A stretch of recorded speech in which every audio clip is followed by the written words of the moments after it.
An update now to a story we brought you yesterday. A Bangor restaurant will pay $100,000 to resolve the nearly 2,000 labor violations filed against it. Joyce Lynn, the owner of Green Tea Asian Restaurant on Bangor Mall Boulevard, signed the settlement with the Maine Department of Labor on Wednesday. According to the terms of the deal, Lynn doesn't admit any wrongdoing or unlawful conduct.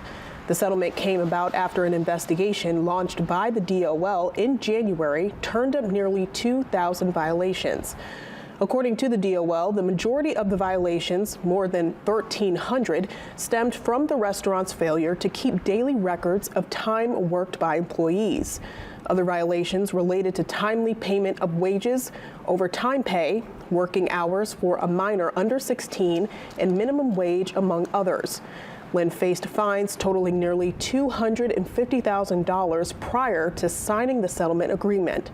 The first $50,000 of the payment structure is due by the end of the year. Green Tea will also have to comply with enhanced monitoring for the next 4 years.